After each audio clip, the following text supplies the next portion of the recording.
Coogs House. All right, big game against the Wichita State Shockers tonight. We're going to be getting into all aspects of the game, including the Houston Cougars' path to victory, right here. Let's get to it. You are Locked On Cougs, your daily podcast on the Houston Cougars, part of the Locked On Podcast Network, your team every day.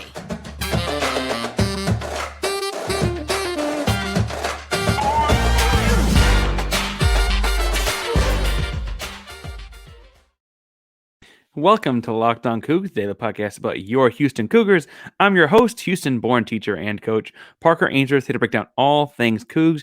If you're a U of H fan or just a hater who can stop by, please be sure to hit subscribe down below. That way you can get the latest on the Cougs in your inbox each and every day. We appreciate you making Locked On Cougs your first listen of the day. Welcome back to the YouTube channel. It's good to see you again. We are up to almost 525 subscribers as of the recording of this video. So hats off to you guys. Hats off to everyone involved in that. Thank you all so much for subscribing. If you have not subscribed yet, please hit subscribe down below.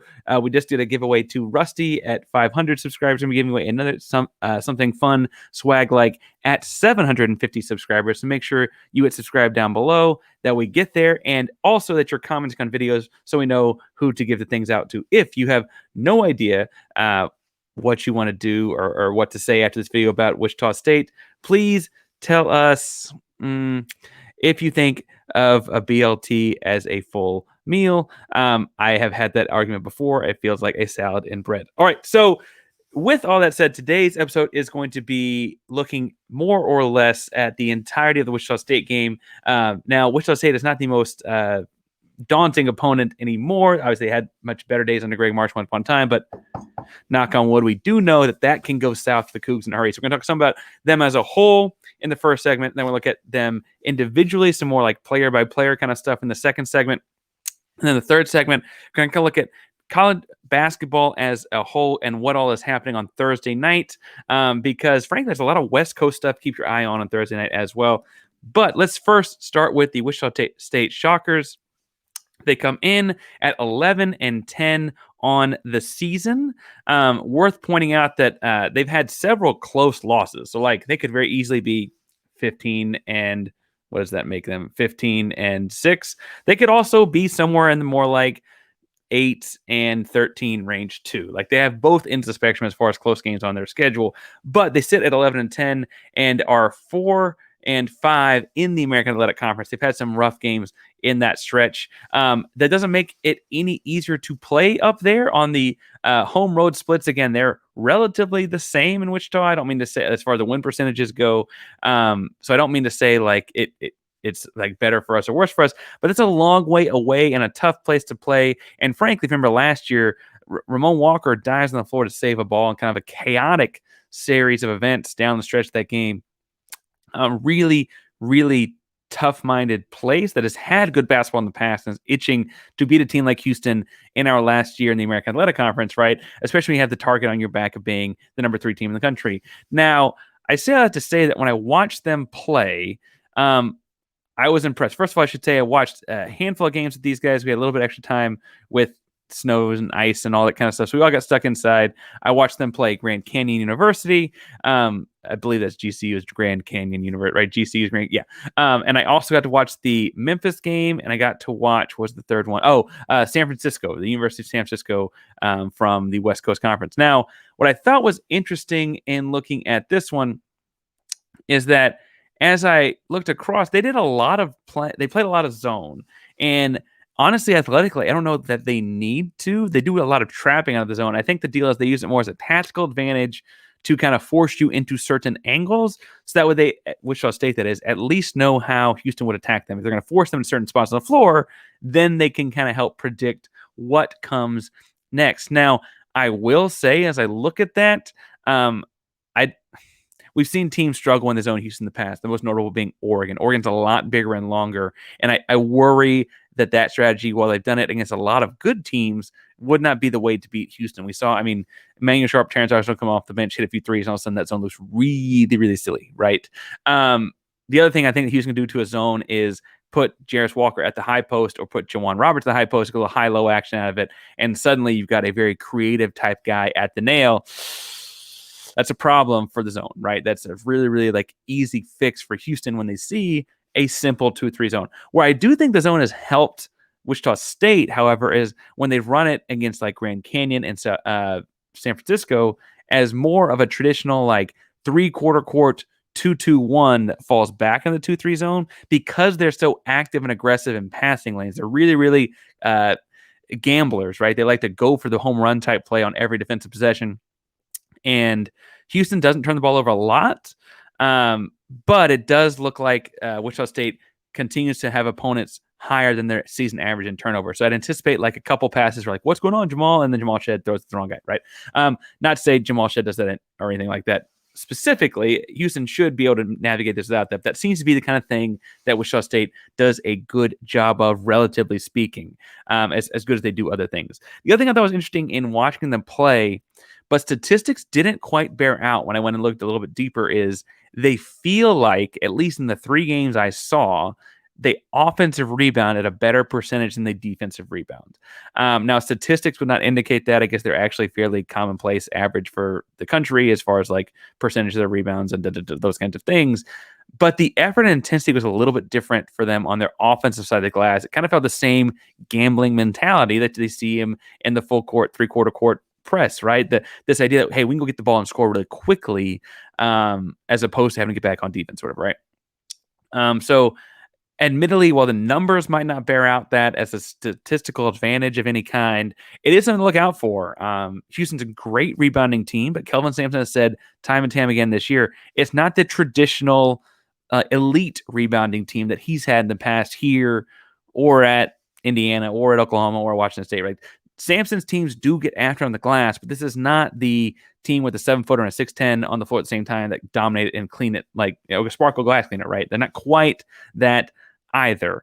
I do think that because they hit the offensive glass so hard, you'll see a lot of transition baskets out of Houston, because A, Houston does have good rebounders, and B, the more guys you have crash the offensive glass, the less guys you have back, making sure Jamal Shed and Marcus Sasser aren't leaking out for some fast break buckets. Marcus Sasser is one of the most elite scoring and transition guards in America right now by percentage of his points and percentage of the team points in transition. And that's really, really important to note when you have a team that crashes the offensive glass. Like I think Wichita State will. The other thing I think that'll be interesting to see is they're not a team that is dramatically bigger or smaller than Houston. We've seen zone teams like Oregon in the first half of that game gave Houston problems because they had legitimately 2 6'10s and a 7-footer on the floor at the same time in the back line of that 2-3 zone. That's not quite what you're going to see out of Wichita State's going to be a lot more of the 6'7", 6'9" types, which matches up size-wise with Houston.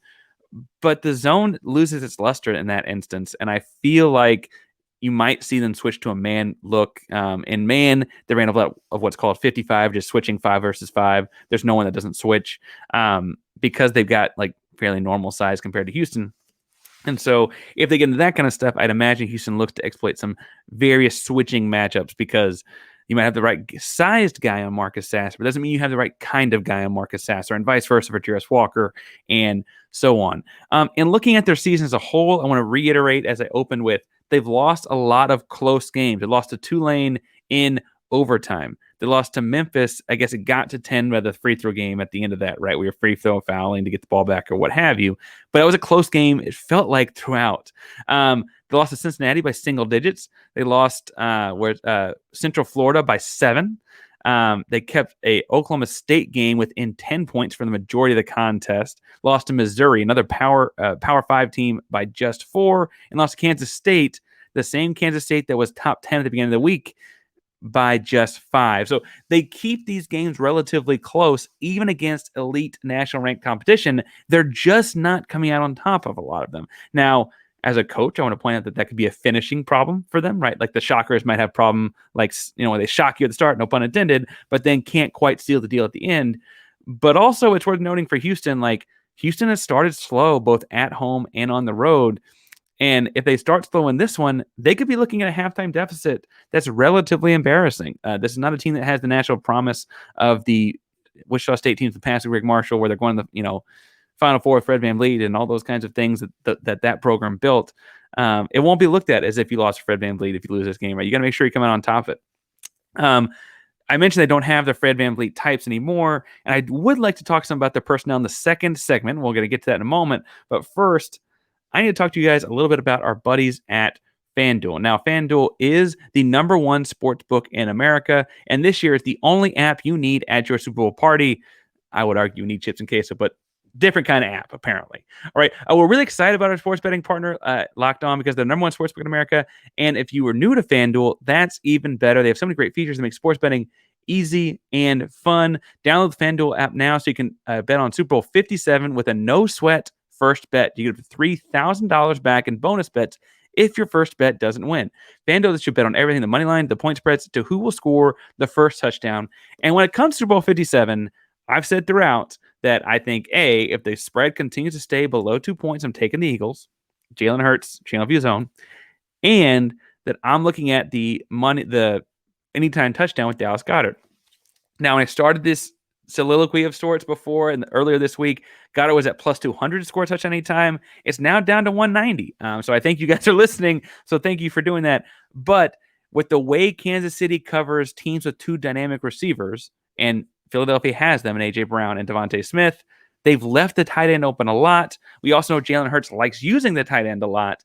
And the RPO games will leave him open a lot. It feels like he's going to score. If you feel really, really lucky, you might even bet on him to score the first touchdown of the game. But I'm certainly going to bet him on him to have an anytime touchdown. I'm going to do it at FanDuel Sportsbook. It's an app that's safe, secure, and super easy to use. Best of all, you can get paid for your winnings instantly. Join FanDuel today at FanDuel.com/lockedon to claim your no sweat first bet on Super Bowl 57. That's FanDuel.com/lockedon. Make every moment more with FanDuel, the official sportsbook of the NFL. All right. So in the second segment, I said I want to get a little bit into looking at who fits in where for the Shockers, right? And what kind of players they've got.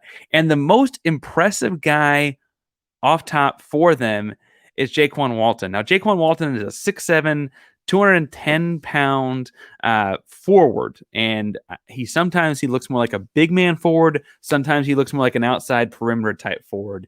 He is, on top of all things, a dynamic hustle basketball player. I mean the kind of guy that's going to dive on the floor for the balls that are low, and the kind of guy that's going to bump bodies on his way up above the rim with his chest line at the rim to go get them when the balls are high, right? He's going to go get the ball wherever it is. He just flat finds the basketball. He's also, worth pointing out, the only top 100 recruit on the Wichita State Shocker basketball team. Is number 75 recruit in 2019. And I feel like the Columbus, Georgia native is, probably feels like he can dominate the Wichita State level of competition. He did initially sign with Georgia out of high school, spent 2 years in the SEC before coming back to the American Conference. And so, it's his first season in the conference. So he's not the kind of guy you're going to remember from last year, even though he is a junior and a veteran college basketball player. I really, though, I was interested to see that he attacks downhill off the bounce with like reckless abandon. You can draw charge on that kind of guy. He will attack off the bounce without looking at who's in front of him. And B, he's the kind of guy that has a herky-jerky, I don't know if his jump shot looks the cleanest, but I don't know that it matters, right? He shoots the ball at a 37% clip from behind the three-point line on over 3 attempts per game. So he's going to make a 3 in this game. And if you let him shoot 6 of them, he's going to make 2 of them, right? And frankly, statistically, it might be one of those unlucky games where he actually makes more like 3 of them, right? He can actually continue to push that out. I think that's the kind of guy that, to me, in a man matchup, draws the Jarace Walker lineup because Jarace is not going to be intimidated by the pushing around physicality of him. Jarace is big, strong, and fast. And B, he's an inside and outside forward, and Jarace is as good an inside and outside forward as anyone in America. That's why he's a top 10 pick, right? So I imagine that's the matchup that they go with there. The other guy worth pointing out as far as individuals that score a decent amount of points for Wichita State is Craig Porter. Craig Porter is a 6'2", 185-pound guard. I want to say point guard, but depending on the lineup, he doesn't always bring the ball up. But he's getting 12.5 points a game. He is not quite the shooter that Jaquan Walton is as far as his percentages go, but worth pointing out that all 5 of their starters will pull from 3 or more times a game, right? They are scoring fast, scoring often. Think 7 seconds or less Suns on offense with a little bit less organization. Now, with that said, Craig Porter, to me, draws the Sasser matchup because it seems like if you can keep him from scoring, or if you can make him a little bit more frustrated, then you might, be able to poke a hole in the armor pretty quickly early in the game. Also worth pointing out that Marcus Sasser was just put on the, the 20 finalists for Defensive Player of the Year, which is phenomenal. Think about him also being the Houston Cougar high point man more nights than not. Like, pretty special kid, guys. Pretty special kid. So I think that that's going to be the matchup there. As I look across the rest of their starters, no one else sticks out to me as anyone too crazy or that you need to be too worried about. I will say that Kenny Poto is listed at 6'10", 6'11", depending on the website. And then I watched him playing games.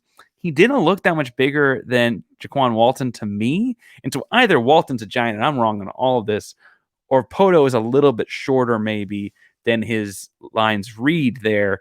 He, though, gets the Juwan Roberts coverage to me. He started every game for them. He's like a junkyard dog type, 7.5 points per game, getting 5.5 rebounds per game, getting like a steal and unblock and not a whole lot else. And when you look at how many minutes he plays, almost 30, you're like, okay, how else is this guy get on the floor? And then you watch them play in the physical matchups against Memphis, and he was throwing some elbows and stuff, right? And I don't mean that in a dirty way at all. I just mean he's an aggressive basketball player. And so to me, that's Juwan Roberts got his name written all over it. James Rojas is a guy I would project as a starter as well. I would imagine that's Tremont Mark. Now, I could see Sampson starting off the game with Walker and Mark flipped because James Rojas is 6'6", 6'7", and a little bit broader through the chest. He's not the aggressive player that Walton is, and I think that's the more important one, and I'd put Jarace Walker there. But I could see how you could see there's a big size mismatch. Tremont Mark is kind of skinny, right? And so does that mean James Rojas is just going to run through him? Rojas is not the scorer that would indicate that. He's scoring just 8 points a game. He's not shooting particularly well from behind the arc, so you can kind of get in front of him and those kinds of things. But maybe that's the matchup to go with. Maybe it's inverse of what I got at the 2 forward spots.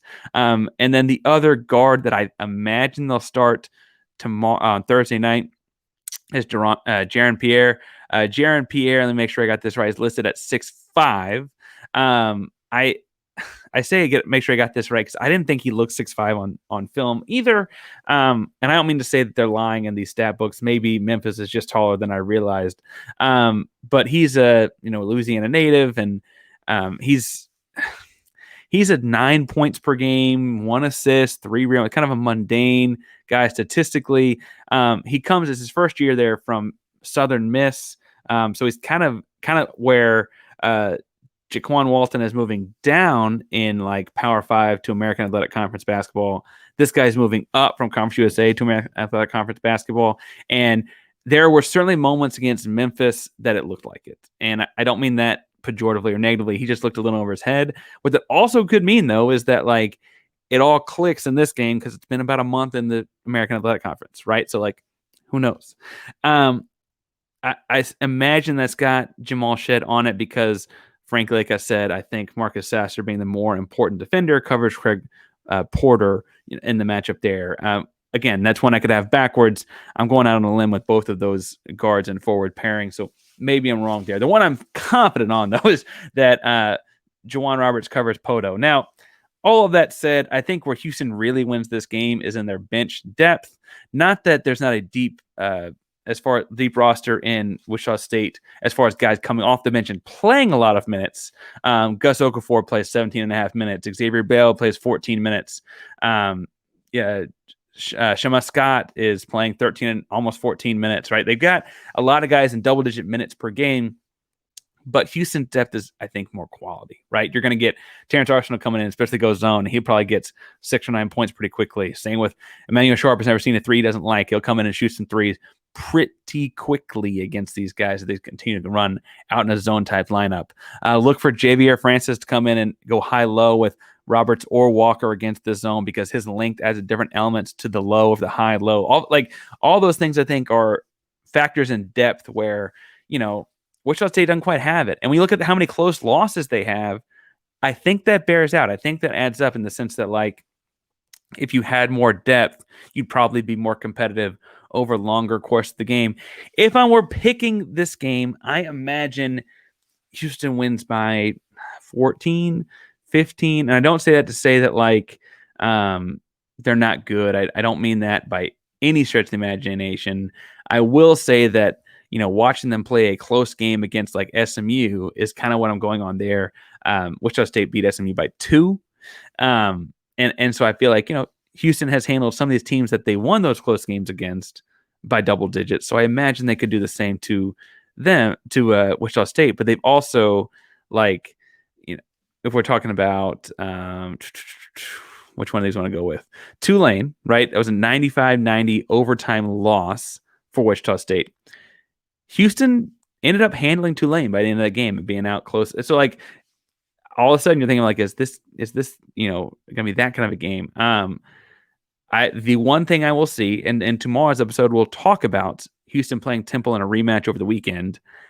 This feels trappy to me, right? This feels like, because the short turnaround between Wichita State and Temple, and we know that Houston wants to go get Temple, because Temple got Houston a couple weeks ago and kind of embarrassed them in a lot of ways, and people started talking trash about Houston. This feels like suddenly you could end up in a situation where Houston has done a lot of work, at least the players mentally have, for Temple.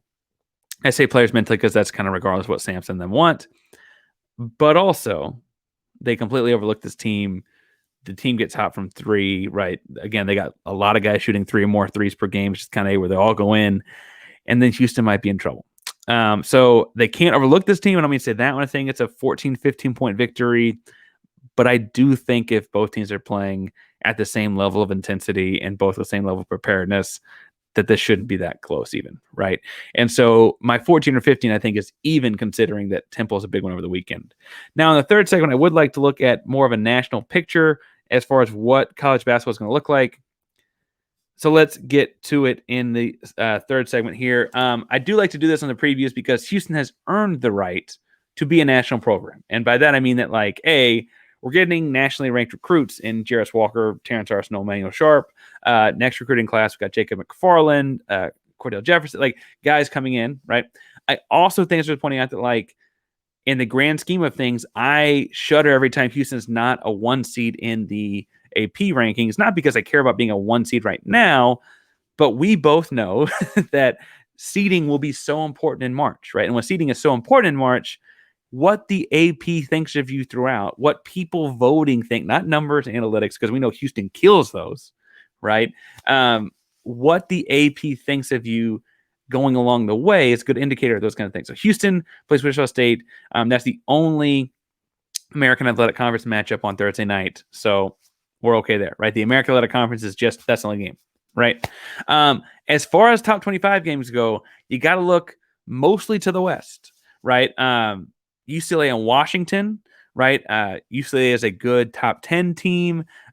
Washington is the kind of team that can upset teams, though. Now, the game's in LA, so maybe not, but worth seeing.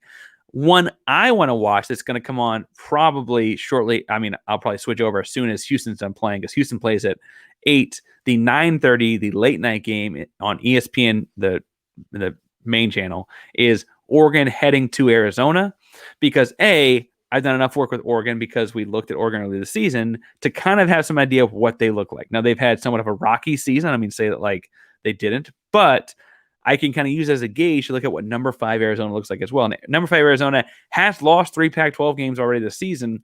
And Oregon, them, like, that could come down there. They could upset 1-2, and Fale Dante, all those big guys they've got up at Oregon. Big time game. If you're into the late games, or if Oregon, Arizona is being blown out early, Santa Clara at Gonzaga and San Francisco at St. Mary's both tip off at 10 o'clock. And I want to see St. Mary's continue to do well, because that's that would help all of our Q1, Q2 ratings and stuff like that, because we beat them on a neutral site, right? And honestly, and don't tell Andy Patton, host of Locked On College Basketball, but more importantly, Locked On Zags, this, I think St. Mary's is better than Gonzaga this year. So in doing that, I'm going to, like, if the Arizona game is not competitive, I'm going to be bouncing back and forth between Gonzaga and St. Mary's games because they're both playing conference opponents. But right now, St. Mary's is undefeated in conference, sitting at 19-4. Gonzaga is sitting at 18-4 with a loss to Loyola Marymount Conference and is ranked higher than St. Mary's. And so I imagine you're looking towards at least one of the two games going St. Mary's way in the matchups between they and Gonzaga. And I just would like to watch that back and forth and be flipping back and forth there. That is all to say that there is fun night in college basketball Thursday night, but it kind of all starts with Houston, Wichita State at 8 o'clock on ESPN2. And then it all happens on the West Coast after we're done. So the games are important to Houston in a number of different ways. Again, we want to see how Oregon does competitively, and then St. Mary's Gonzaga comparisons and things like that. But it's also all later. So we'll kind of figure out, what things look like after that. I guess I should point out that, like, across the country, there are a lot more games as well. If you want to look at, like, who's on what channel, like Milwaukee IUPY is on ESPN Plus, Rice, Louisiana Tech, if you're one of those, if you're also on the other side of Houston trying to watch basketball. What else is on here? There's a bunch of college basketball games happening across the country that are traditionally smaller schools. And then you've got Stanford, Utah, and you've got, I don't know. You got Liberty, Austin P. Like, like what else you want to watch? I just think that those handful of West Coast late night games pertain more to U of H, and so that's where my eyeballs will be after Houston beats Wichita State on Thursday night. Thank you all so much for tuning in today. We'll be obviously threading the game and talking about the game all day long on Thursday, all game long on Thursday night. So make sure you find me at Painsworth512. That's PAINSWORTH512 on Twitter, Instagram, Be Real, linked all your social media handles. We'll be able to talk all things Cougs football, Cougs basketball. We'll do, a little bit of a preview this week of the Temple game, but also talk some about the Senior Bowl because we got two guys in that as well. Those are fun conversations going to happen. I also talk about Rockets, Astros, Texans, sneakers, whatever you want to. All things at Painsworth512 on all your social media handles. Thank you all so much for tuning in and making Locked On Cougs your first listen today. If you're looking for a second listen, go listen to Locked On College Basketball because I just gave Andy a hard time without him knowing about it, about the Gonzaga Bulldogs. And so go cheer him up by listening to Locked On College Basketball. He and Isaac do a great job talking about the national college basketball landscape. And it's a Coug-friendly show. They're not one of those national shows that doesn't like the small guys. So make sure you check out Locked On College Basketball. Thank you all so much for tuning in today. Locked On College Basketball. Locked On Cougs is a primary Locked On Podcast Network. Your team every day. Go Cougs.